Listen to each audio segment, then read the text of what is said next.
Queridos irmãos, que a paz de nosso Senhor Jesus Cristo nos envolva a todos. Sede prudentes como as serpentes e simples como as pombas. Foi o conselho que Jesus deu aos discípulos quando os pediu que fossem pregar o Evangelho.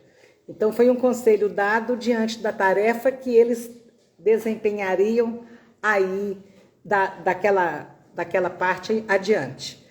E é um conselho que serve para todos nós. As serpentes, elas sempre foram o símbolo de astúcia.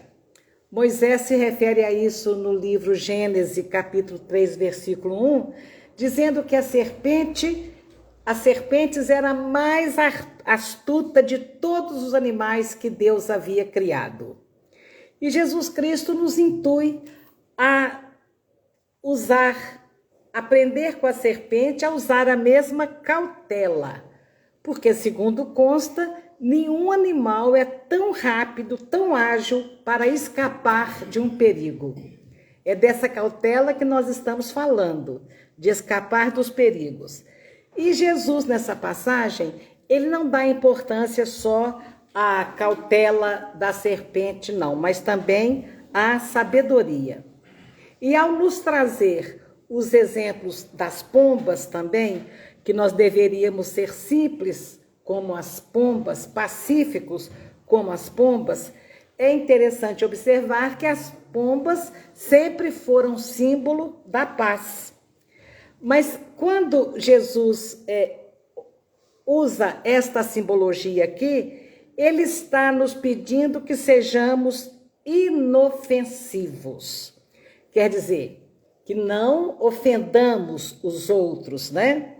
Que nós não deveríamos provocar a reação agressiva dos outros, que nós não deveríamos nos colocar em perigo, que nós não deveríamos causar ferimentos nem nos outros nem em nós. É sobre esse ato de não ofender que Jesus está se referindo.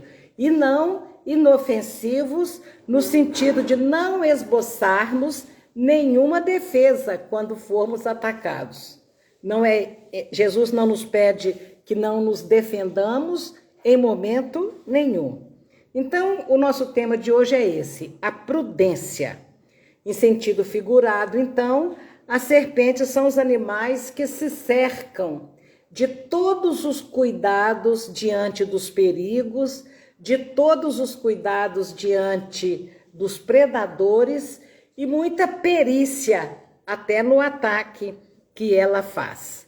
Então, o Evangelho de hoje é um convite para que a gente desenvolva essa virtude, né, de prever e evitar os erros e os perigos.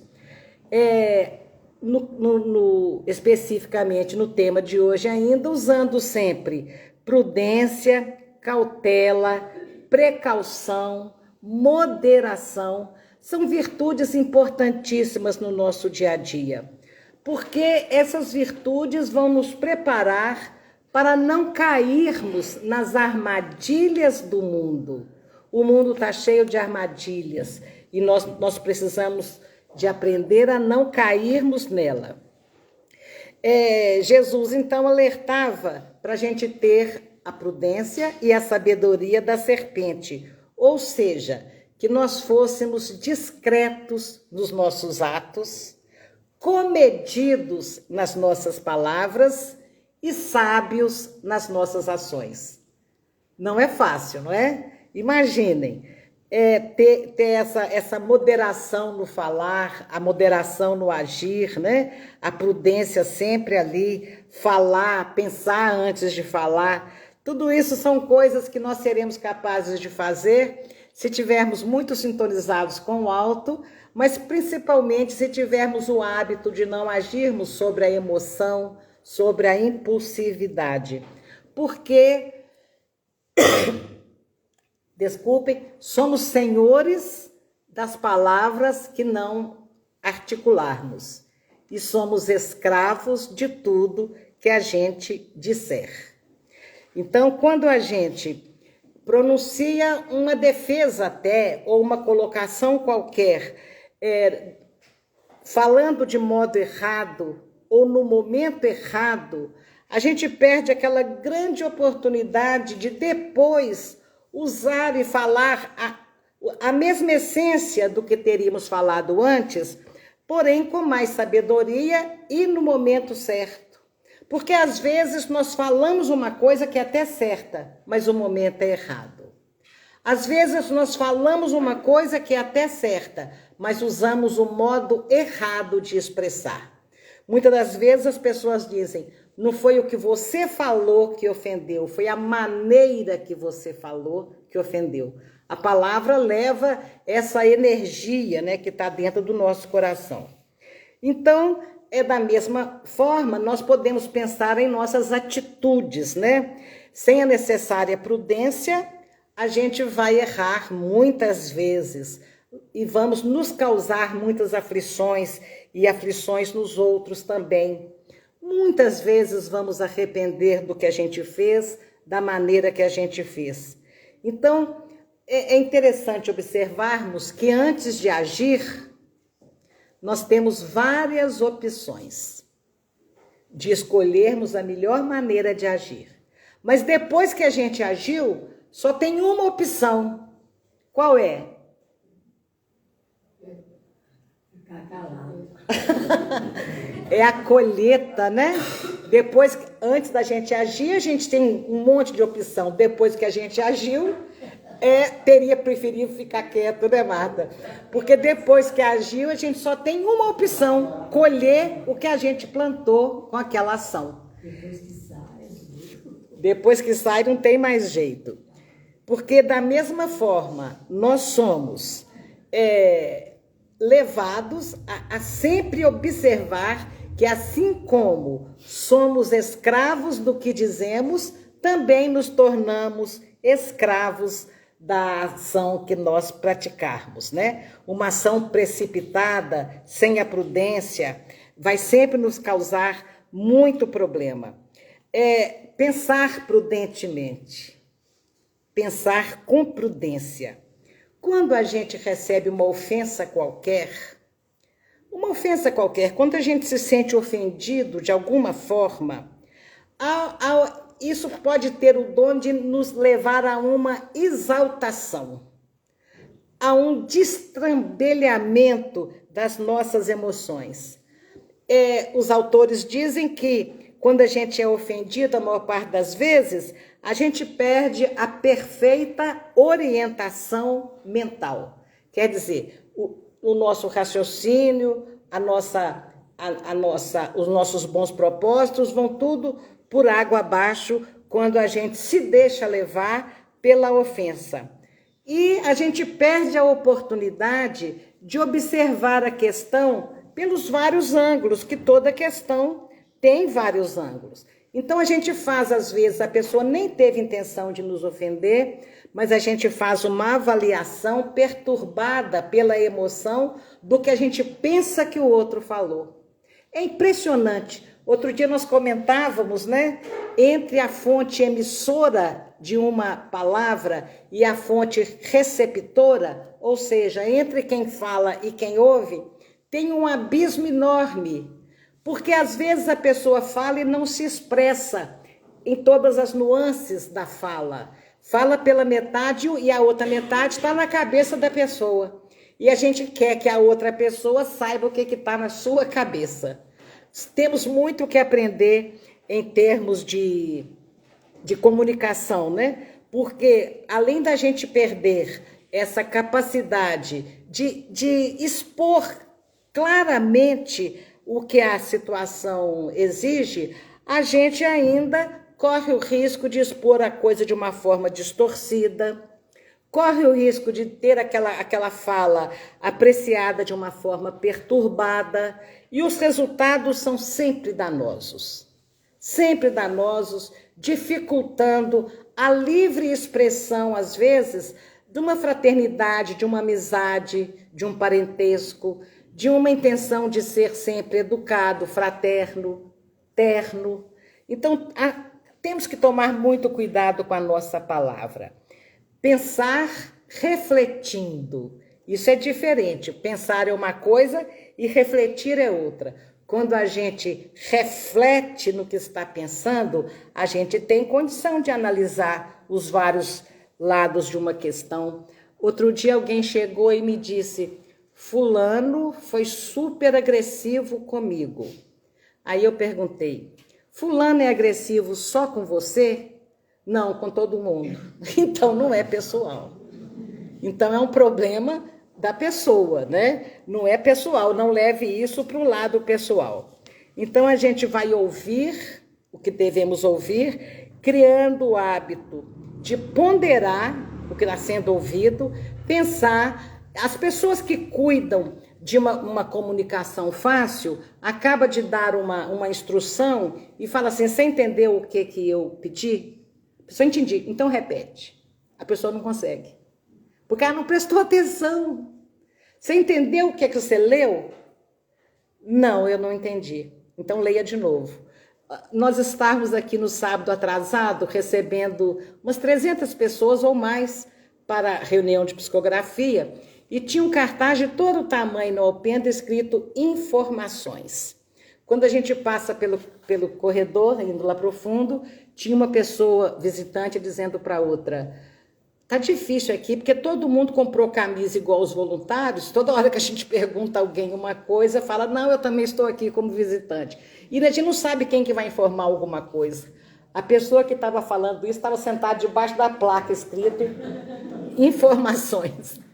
Então a gente é muito disperso, né? A gente é muito distraído com isso tudo. E vamos complicando a nossa situação cada vez mais, né? E quando a gente fica envolvido, né, no que a gente pensa que a gente entendeu, a gente deixa de enxergar realmente a realidade. Então, é aquele grande desafio nosso de não agirmos por impulso, não sermos impetuosos, não agirmos de cabeça quente, como se diz, de cabeça quente. Permitam-me ler o que Emmanuel disse no capítulo 34 do livro Fonte Viva, quando ele fala sobre cautela, ele fala: guardemos o cuidado. E ele chama a nossa atenção para um princípio até da psicologia, né, que você reflete o julgamento que está dentro de você. Ele diz assim: as pessoas enxergam sempre através da visão interior. É o que ela tem dentro que motiva o julgamento que ela faz do que ela está vendo. Emmanuel explica: com as cores que usa por dentro, ele julga as coisas que acontecem pelo lado de... Com as cores que ele usa por dentro, ele analisa as coisas que acontecem pelo lado de fora. Pelo que ele sente, ele examina os sentimentos dos outros. Às vezes o sentimento é só da pessoa e ela pensa que a outra pessoa está sentindo aquela mesma coisa. Daí o imperativo da grande vigilância para que a nossa consciência não se contamine pelo mal que pode estar do lado de fora. A vigilância, para que a gente não se contamine por aqueles pensamentos não elevados. E ele diz: quando a sombra vagueia em nossa mente, não vislumbramos senão sombras em toda parte. Então a nossa mente que está na sombra, é como a pessoa chega e fala: nossa, o ambiente aqui está pesadíssimo. Onde que estava o peso? Nossa, esse ambiente aqui está péssimo, espiritualmente falando. Quem estava com as companhias? Então, essa é uma questão a ser refletida também, porque de vez em quando a pessoa está no maior inferninho, assim, aquela confusão, e fala: o ambiente está espiritualmente maravilhoso. Por quê? Porque ela sintonizou, foi com o lado bom, né? É uma questão de sintonia. Se encontramos um companheiro trajado com louvável apuro, Emmanuel diz, a gente logo olha e taxa de excesso de vaidade. Ante um amigo chamado a carreira pública, nós logo mentalizamos a tirania da política e nós também mentalizamos a corrupção da política. Quando ouvimos uma pessoa que se defende de forma justa, mas usando uma certa energia, a gente logo fala que aquela pessoa é intratável. Quando a treva se estende na intimidade da nossa vida, deploráveis alterações nos atingem os pensamentos. E é nesse momento que os mais largos gestos de bondade, é neste momento que os mais largos gestos de bênçãos recebem lamentáveis interpretações. Então, às vezes a pessoa está girando tão mal dentro de si mesma que ela não enxerga nem as bênçãos que estão chegando à sua vida. Emmanuel continua: guardemos cuidado todas as vezes que formos visitados pela inveja, pelo ciúme, pela suspeita ou pela maledicência. E o cuidado agora é a receita da Marta. Silêncio, né, Marta? Silêncio. É no silêncio que Marta suporta a nossa insignificância. Sempre. Então, casos intrincados existem, nos quais o silêncio é o remédio bendito e eficaz. Porque, sem dúvida, cada espírito observa o caminho segundo a visão clara ou escura que ele tem dentro dele. Então é isso que Emmanuel nos ensina, e trazendo a simbologia da serpente para a prudência, né, diante de todas as situações, é aquela predisposição positiva de sair para encarar o dia a dia, já pensando: vou ser prudente, não vou agir por impulso, vou refletir nas minhas atitudes. Então, o nosso tema sobre prudência é a maneira de nós aprendermos uma coisa fundamental na nossa vida: aprender a fazer escolhas. Porque tudo que nos acontece nessa vida é fruto de escolhas que nós fizemos. A gente que escolheu tudo que está na nossa vida, tudo. Então, para a gente fazer escolhas boas, a virtude mais importante se chama discernimento. Essa palavra discernimento, o miolo dela é a palavra cerne, essência, a essência das coisas. Separar o cerne das coisas, separar a essência das coisas, saber o que é adequado para a gente naquele momento da nossa vida, porque também tem essa questão. Às vezes uma atitude é muito adequada em determinado momento da nossa vida e totalmente inadequado em outro momento. Então, quando a gente olha a questão pela qual nós queremos escolher, nós temos que olhar o cerne da questão e saber separar isso. E a única maneira é não encarar nenhuma situação com superficialidade. Porque a vida vai estar nos oferecendo 1000 detalhes, nos mostrando que as coisas não precisam ser vistas, avaliadas e analisadas com tanta superficialidade. Uma grande ilusão é a gente pensar que ser prudente é só ficar calado e quieto. Às vezes eu preciso que Marta venha xingar uma pessoa, ela não vem. Oi, querida. O silêncio é uma prece, né? O silêncio é uma prece.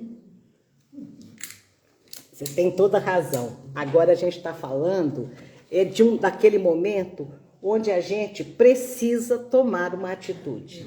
Existem situações que nós precisamos tomar uma atitude. Bom demais se a gente puder cruzar os braços e deixar que o tempo vai resolver aquilo.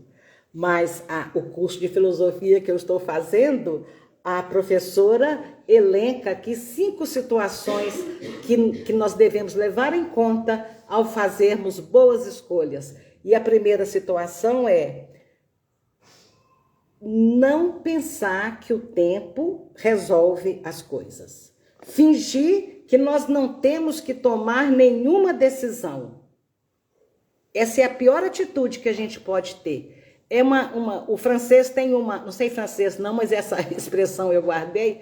O francês tem uma expressão idiomática que chama o laissez-faire. Qual é a tradução? Deixa como é que tá para ver como é que fica. É o laissez-faire do francês. Então isso não é uma ação cautelosa, porque ao contrário do que a gente pode pensar, prudência não é comodismo. Ser cristão não é de deixar de tomar uma atitude, mesmo que ela não seja tão agradável para aquele que recebe aquela advertência, ou aquele pedido, ou aquela orientação. Então, essa virtude da prudência e quem sabe discernir o tempo exato de agir e de falar, e como agir e como falar, cai naquela situação que nos diz que a virtude está no meio. É uma máxima de Aristóteles. Depois, assumida pelo budismo, né? O Dalai Lama fala muito disso. De um lado, não fazer nada ou ficar lento no agir. No outro extremo, a precipitação e a pressa. A precaução é o que está no meio disso. Nem antes, nem depois. Não agirmos nem antes, nem depois do que o momento exige, porque prudência não é perda de tempo. A prudência vai nos colocar na atitude de uma forma certeira, de uma forma do momento exato de agir. Então, o tempo não resolve. Muitas das vezes, deixar para lá sem tomar uma atitude até complica. Não é só não resolve, não, mas complica mais ainda. O segundo ponto que a professora levanta é usar a inteligência na hora de escolher. Isso é óbvio, né? Óbvio, mas nós não usamos, não. A palavra inteligência vem de inter e elegere. Inter, entre duas coisas, ou várias. E elegere, eleger, escolher. Então, inteligente é a pessoa que sabe escolher bem nas inúmeras possibilidades. Isso é inteligência. Encontrar o cerne da questão e escolher a melhor possibilidade entre todas que está nos apresentando naquele momento. Analisar tudo e olhar aquela situação. Mas nós já estamos cansados de saber que inteligência é saber escolher, é saber fazer escolhas, escolher entre. Porque quando a gente faz uma coisa que a gente viu que deu totalmente errado, como é que a gente fala? Como é que eu fui? Você foi bonzinho. Como é que eu fui? Burro. Isso que a gente fala. Nossa, como é que eu fui burro? Como é que eu pude tomar essa atitude? Então a gente já está cansado de saber que inteligente é aquele que sabe escolher. Mas a gente anda tão encantado com a inteligência artificial que a gente esquece de trabalhar a nossa inteligência natural. E nós podemos trabalhar a nossa inteligência natural até o limite da genialidade, conforme nos asseveraram os espíritos, quando nos ensinaram sobre a lei do progresso, nas questões 303 e seguintes de O Livro dos Espíritos. Leiam sempre isso. Leiam sempre a lei do progresso, a qual nós todos estamos sujeitos. Porque essa lei, ela vai nos mostrar que nós vamos receber a todos os momentos impulsos para que a gente encontre a melhor maneira de progredir. Então, a gente vai sentir cada vez mais a necessidade de não sermos tão passionais.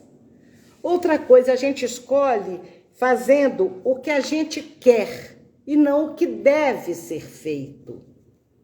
Às vezes a gente sabe o que deve ser feito, mas é tão difícil fazer aquilo que a gente sabe que deve ser feito, que a gente então faz aquela escolha mais barata. A gente faz a escolha em cima do que a gente quer. E a questão mais complicada é que muita coisa que nós queremos não foi um querer que nasceu dentro de nós. Foi um querer que nos impuseram.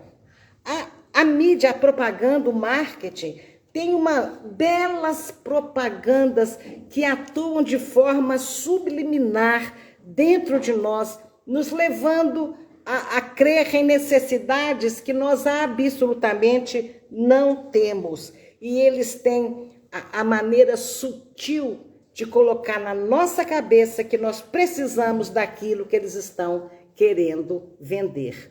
Então, muitas das coisas que eu quero não foi um querer que nasceu de uma necessidade minha, de uma reflexão minha. Foi aquilo que eu vi que estava interessante e estava me convidando, né? Tem gente que brinca assim, eu passei pela vitrine e aquele sapato me chamou, ele me gritou. Aquele sapato me gritou. É muito interessante pensar nisso, porque nós vamos sendo levados no meio de um consumismo, de uma massa, sem nem percebermos. O terceiro ponto é a prudência. A prudência que nós devemos ter, e para tê-la nós temos que refletir. A prudência vem da reflexão. E é nesse ponto que a gente dizia que pensar é uma coisa e refletir é outra. Pensar é observar o que está acontecendo. Refletir é olhar para dentro da gente mesmo e buscar lá dentro qual é o nosso objetivo de vida. Qual é a coisa mais importante que nós viemos fazer aqui? Nós estamos cansados também de saber isso na questão 132 de O Livro dos Espíritos, quando Kardec pergunta aos imortais por que a gente tem que encarnar. De encarnar, porque é na Terra que você vai aprender a amar uns aos outros. É na Terra que você vai ter a chance de contribuir com a criação na construção de um mundo melhor. Então, tudo que nos levar em direção ao nosso crescimento espiritual, que é o motivo pelo qual nós estamos aqui, e ai de nós, se sairmos daqui piores do que chegamos, ou do mesmo tamanho que chegamos, nós teremos desperdiçado a bênção da encarnação no comodismo de continuar sempre errando as mesmas coisas da mesma forma. Então, tudo que nos levar à direção do nosso crescimento é uma coisa boa. Tudo que nos distanciar dos valores e princípios eternos, que principalmente a religião nos traz, é ruim. Então, refletir tem a ver com o encontrar a nossa própria identidade. E quem somos nós? Somos filhos de Deus, dotados de todas as condições para crescermos infinitamente em amor e em sabedoria. Nós trazemos todas as virtudes dentro de nós em forma de sementes. Precisamos de fazê-las desabrochar. Esse deve ser o sentido da nossa vida, desenvolver as nossas potencialidades. E isso está dentro de nós. Essas sementes de sabedoria, de bom senso, de discernimento, de saber escolher o melhor, estão dentro de nós. Por isso é necessária a reflexão antes de qualquer escolha. Se nós nos deixarmos levar pela massa, é o que a filosofia atual está chamando de normose. Normose. Eu vou fazer desse jeito porque é normal. Eu vou fazer desse jeito porque é assim que todo mundo está fazendo. E isso, muitas das vezes, nos leva a uma ação irrefletida, a uma ação impulsiva. A menos que todo mundo esteja fazendo o e a gente, então, pode copiar o que todo mundo está fazendo. Mas não é isso que a realidade nos mostra pela própria vida, pelas próprias sangrias, pelas próprias máculas que a nossa sociedade humana representa, né? Nós estamos vendo que a maioria não está sabendo conduzir-nos de uma forma correta. Por isso Jesus disse, Mateus anotou no capítulo 7, versículo 13, que nós deveríamos entrar pela porta estreita. Porta estreita não cabe a massa toda. Porta estreita é aquela que pouca gente está entrando. E ele fala que é porque larga é a porta da perdição. Amplo o caminho que leva à perdição. E são muitos os que entram por este caminho, por essa porta. Como é estreita a porta e apertado o caminho que nos leva à vida plena. Então, Jesus nos chama a atenção que, quando nós quisermos acertar de fato, nós muitas das vezes estaremos totalmente distanciados do comportamento da grande maioria. Então, a prudência tem a ver com essa nossa identidade. Quem somos nós, aprendizes do Evangelho de nosso Senhor Jesus Cristo? Então, nós não podemos nos acomodar. Nós temos que construir por nós mesmos a nossa visão de mundo. E essa visão deve ser dentro dos princípios que norteiam as nossas vidas. Porque estes princípios que nos ensina que somos filhos de Deus, nos ensina também o que nós viemos fazer no mundo. Então, saber quem somos e o que viemos aqui é algo muito sério que nós devemos sempre considerar quando formos fazer as nossas escolhas. Então, no capítulo 3 e 4 do livro No Mundo Maior, André Luiz nos traz sobre a mente superior, e a gente até falou bastante disso aqui há algum tempo, porque nós temos, aliás, para o hindu, nós temos duas mentes. Uma mente básica, que a gente faz as pequenas escolhas do dia a dia, e uma mente superior. Quando a gente acessa a nossa mente superior, as escolhas são perfeitas. Então, como que a gente acessa a mente superior? Elevando o pensamento ao alto, pedindo ao nosso anjo de guarda, que está incessantemente ao nosso lado, inspiração. E é neste momento que você humildemente pede a inspiração, é que a semente da sabedoria que está latente dentro de você, ela começa a se expressar. Então, a mente superior, ela está cheia só de princípios nobres, valores universais, e para tomar uma decisão baseado nesse estado, nós vamos sempre conseguir escolher o que é bom para nós, bom para os outros, o que é justo, o que é altruísta, o que é de melhor para nos formar enquanto seres humanos. Então, para tomar qualquer decisão relevante na nossa vida, a gente tem que estar sempre com a consciência no ponto mais alto para podermos decidir.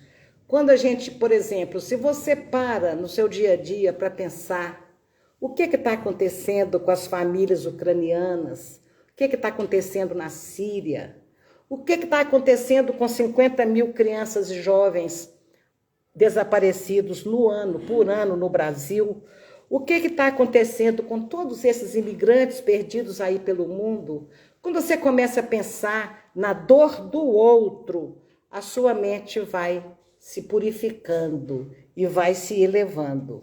E quando você faz uma prece, ou o que estiver ao seu alcance para ajudar nessas situações, aí a atitude vai sim fazer com que a sua consciência brilhe, a sua mente superior entre em ação, e qualquer escolha que você fizer naquele estado de espírito será uma escolha que certamente vai te conduzir à felicidade.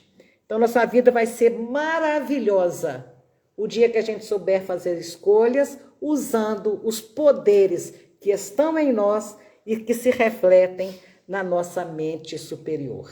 Isso só é possível quando nós temos o hábito de parar e procurar dentro de nós a centelha divina que Deus nos dotou ao nos criar. E aí a gente vai encontrar sempre a melhor solução.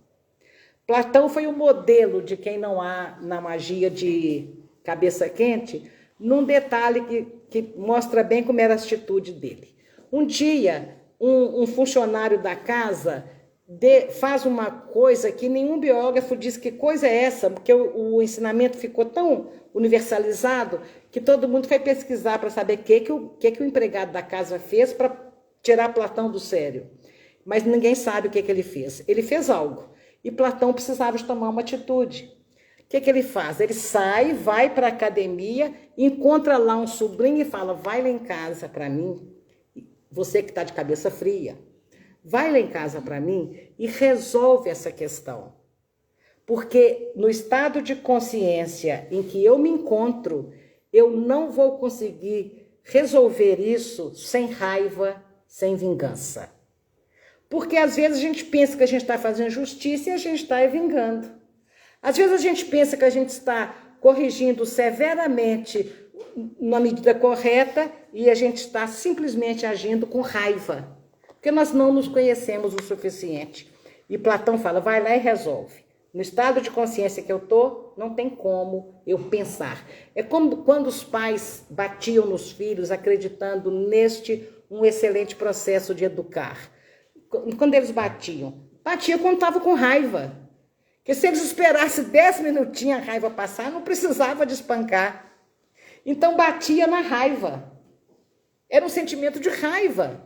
Porque com sangue frio, cabeça fria, dificilmente um pai ia dar conta de pegar um objeto qualquer e espancar uma criança. O quarto ponto é a capacidade de observação. A gente tem que entender, a gente tem que conseguir abstrair-se da situação para poder julgá-la com calma, com tranquilidade. A gente tem que conseguir olhar todos os detalhes que vão envolver a nossa escolha.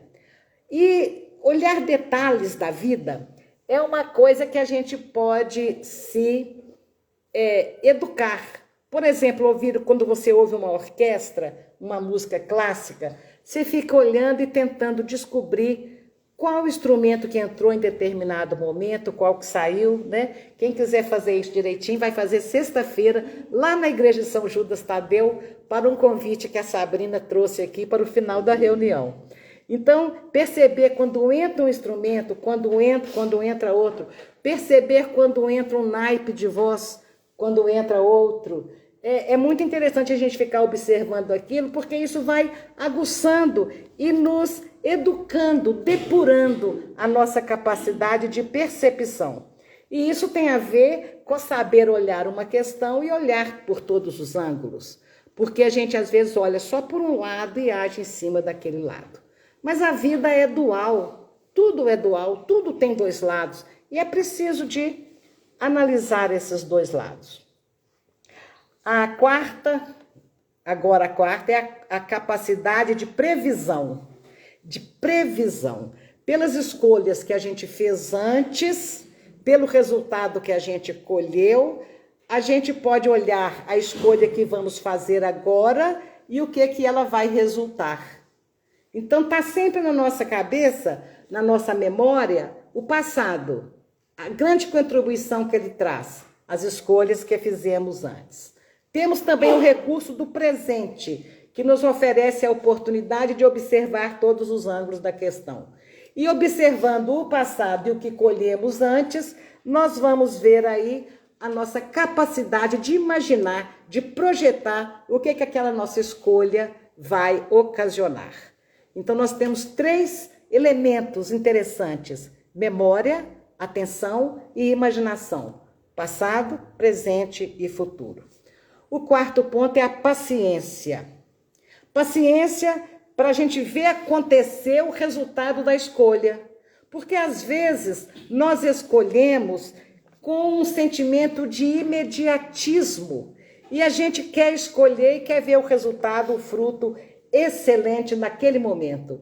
E Emmanuel vai nos lembrar no capítulo 77, uma mensagem muito interessante da obra Palavras de Vida Eterna, que o tempo não respeita a obra que ele não ajudou a construir. Em outros momentos, Emmanuel diz, o tempo destrói as obras que ele não ajudou a construir. Então, isso nos leva numa seguinte situação. Às vezes a gente escolhe o que é mais rápido, que vai dar um resultado mais imediato, mas nem sempre é a melhor escolha. Então, nós precisamos de trabalhar a paciência e a ansiedade. Porque às vezes a gente está tão ansioso para colher o fruto que faz o plantio inadequado. Esse imediatismo é muito infantil da nossa parte.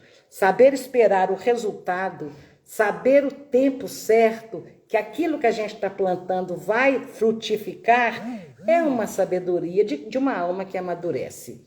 Eu não esqueço o meu sobrinho Bernardo, aos 12 anos, que perguntou para a mãe dele, onde que você foi, mãe? Fui caminhar. Ah, é? Caminhar? Como assim? Eu fui caminhar rápido, ginástica.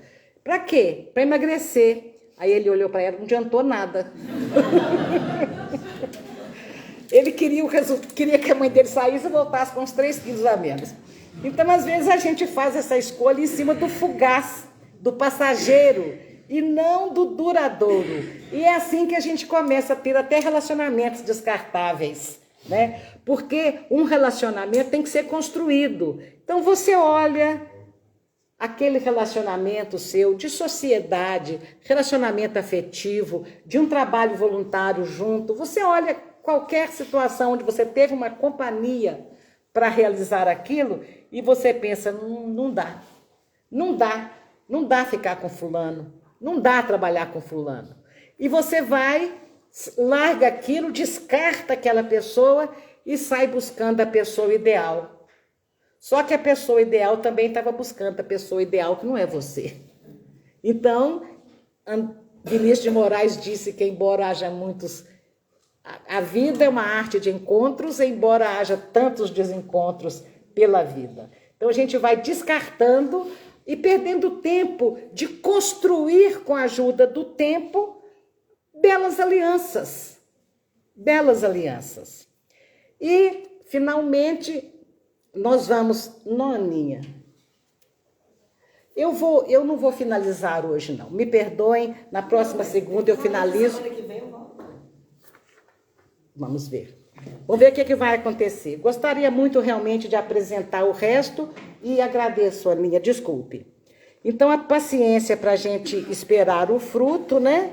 Não descartar alguma coisa que vai nos levar a uma posição de encontrar uma nova pessoa para você trabalhar, ou para você namorar, ou para você casar, e vai ter ali, às vezes, os mesmos defeitos ou outros defeitos diferentes, as mesmas dificuldades. Escolha em cima do que quero e não do que devo fazer. É aqui que a gente busca de novo a codificação de Kardec, porque lá no capítulo 17º, Sede Perfeitos, no item 7, traz uma lição pequenininha sobre o dever. É muito interessante essa lição. E lá fala que quando se trata dos nossos sentimentos, o dever é muito difícil de ser encontrado, muito difícil de ser cumprido, porque o dever, muitas das vezes, vem exatamente contra os desejos do nosso coração. O dever vem contra aos interesses do nosso coração. Ontem eu atendi uma pessoa que veio de longe em busca de uma luz para o caminho dele. Ele ama a mulher, teve 2 filhos e ela foi doente a vida toda.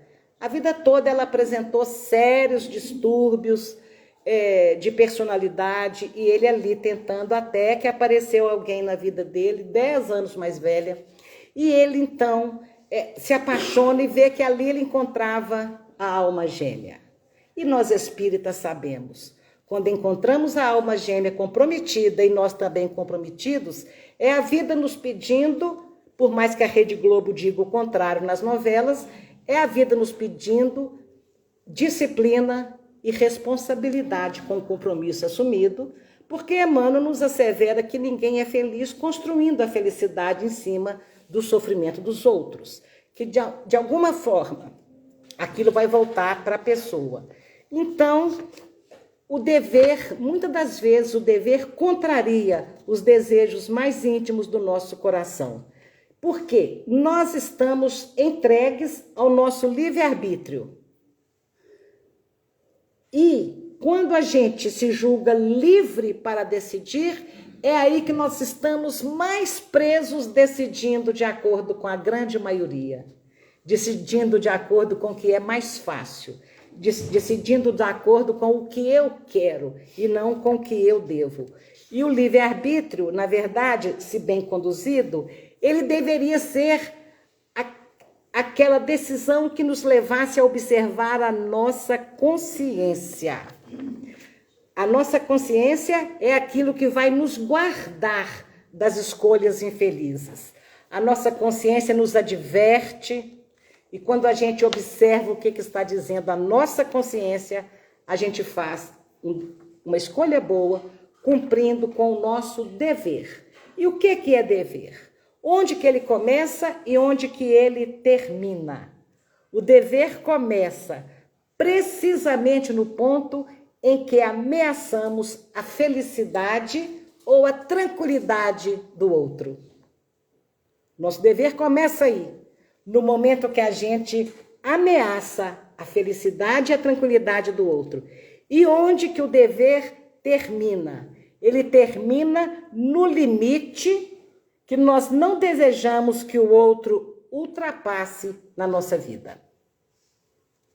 Então, o nosso dever é não fazer com o outro o que a gente não quer que o outro nos faça.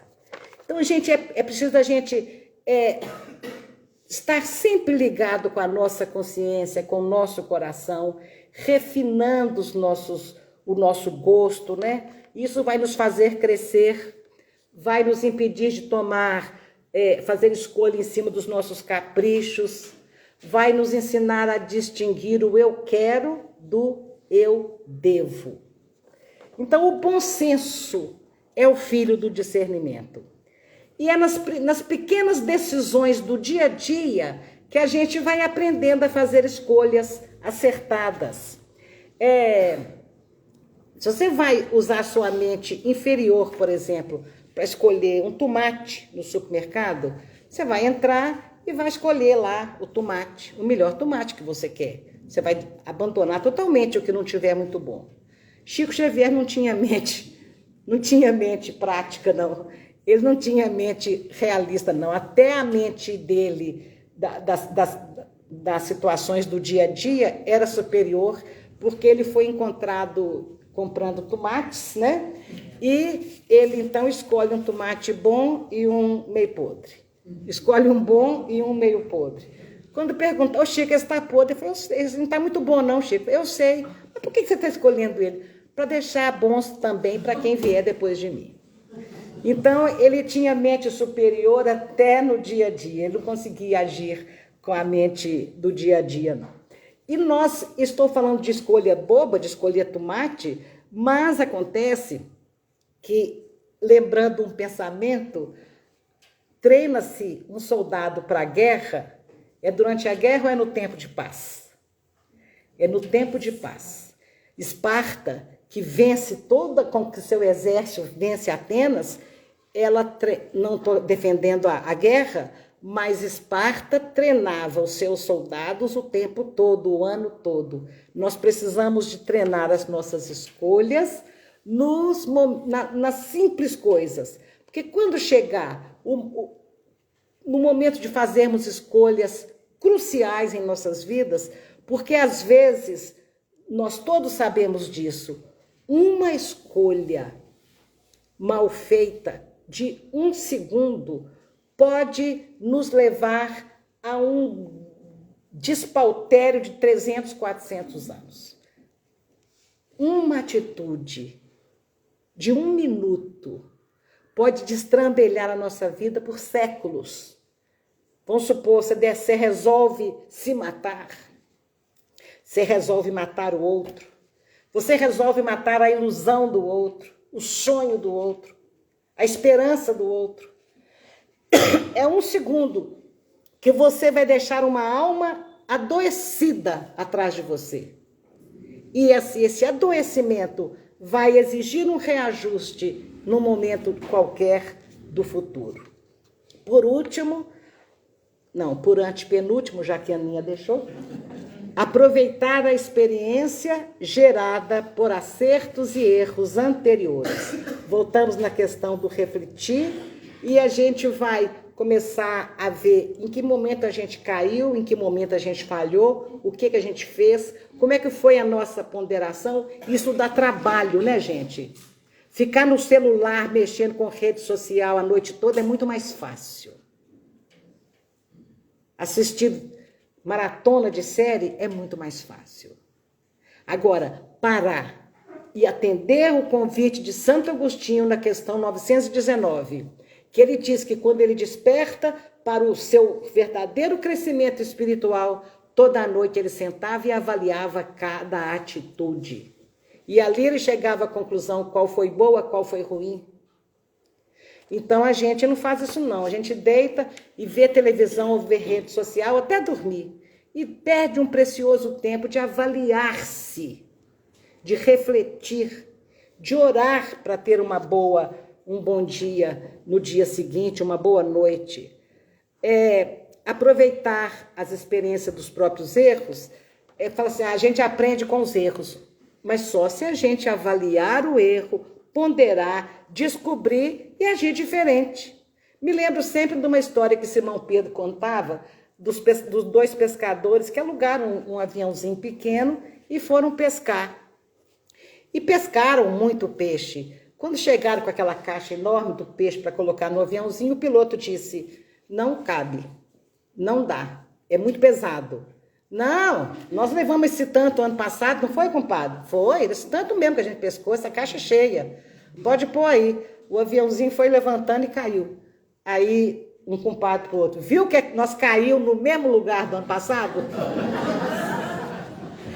Então, se queremos resultados diferentes, temos que agir de modo diferente. A vida não se conserta sozinha, não. Nós temos que aproveitar, porque é tão infantil cairmos sempre pelos mesmos erros. Pelo menos vamos errar de modo diferente para ver se chega mais um pouco de experiência. Marco Aurélio foi um imperador filósofo, estoico. A escola do estoicismo é uma escola que está voltando agora porque era a exacerbação da necessidade da moral para consertar uma sociedade. E as pessoas estão percebendo que nós estamos precisando disso. Então, Marco Aurélio tem sido muito citado. E a opinião que ele dá para que a gente faça boas escolhas é ter como conselheira a maior professora da nossa vida. Qual seria a maior professora da nossa vida? A dor. Quem dera. Quem dera que só doesse. Qual que é pior do que doer? Consciência. Não, eu botei aqui, foi nada não. O que é pior? Quando dói muito, o que pode acontecer com a gente? Alguém já falou? Morrer. Então, a nossa melhor conselheira do que a dor é a morte. Haja vista que você passa por uma dor e talvez não se modifique, mas quando você passa por uma experiência de quase morte, você se modifica. Então, imagina morrer de verdade. Como é que a gente não se modifica? A morte é a maior conselheira. E Marco Aurélio dizia, pergunte para a morte. Se eu fosse morrer amanhã, que escolha eu faria agora? Já pensou? A gente acordar pela manhã e perguntar para a morte, se eu fosse morrer hoje de noite, que escolha eu faria para o meu dia? Como é que eu ia escolher viver o meu dia? Porque aí a gente ia se endireitar. Se a gente se perguntasse, a gente faria muito melhor escolha. Porque no momento que você pensa em algo tão transcendente como é a morte, e no momento que você pensa em tudo que ela pode te ensinar, a sua consciência logo te leva para os valores mais elevados e perenes da nossa vida. Se você pensar que você vai morrer amanhã, você não vai importar com tanto de coisa.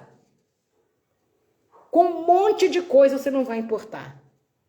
Porque realmente elas não importam para a nossa alma eterna. E temos que cuidar, sim, de alguma dessas coisas, mas não só dessas coisas. Então, agora, a gente vai começar a perguntar para a morte o que ela tem para nos dizer se ela for nos levar amanhã. Vocês têm coragem de fazer isso ou acham muito mórbido? Estão achando boa a ideia? Experimentem. Diante de uma escolha, experimentem. Se eu fosse morrer, o que eu gostaria de ter deixado para trás? Que rastro eu gostaria de ter deixado? Que atitude eu gostaria de ter deixado? Isso é muito interessante. Finalizando, e agora finalizando mesmo, a gente lembra de Confúcio. A gente não, a minha professora Lúcia Helena Galvão.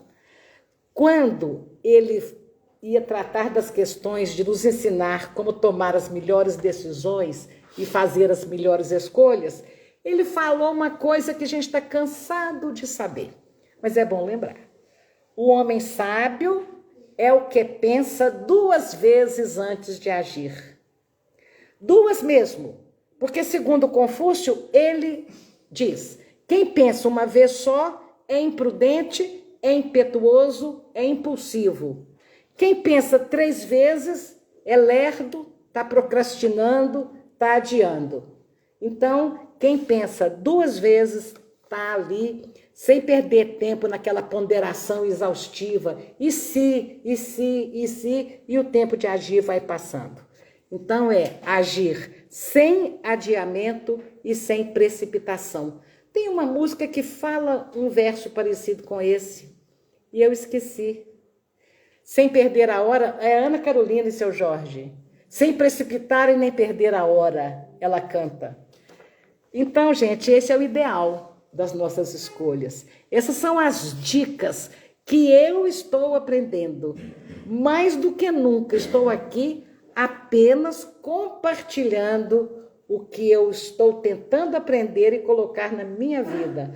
E principalmente reconhecendo o quão é difícil agir com a sabedoria, que nós ainda não temos, mas nós precisamos de nos conscientizar de que é possível adquirir sabedoria. É possível ser sábio. É possível ser sábio. Então, e fazer as melhores escolhas. Hoje, se nós sofremos porque estamos colhendo as escolhas do passado. Não podemos esquecer que estamos agora plantando o nosso futuro. E as escolhas de agora que vão definir a nossa felicidade futura. Segunda vez que eu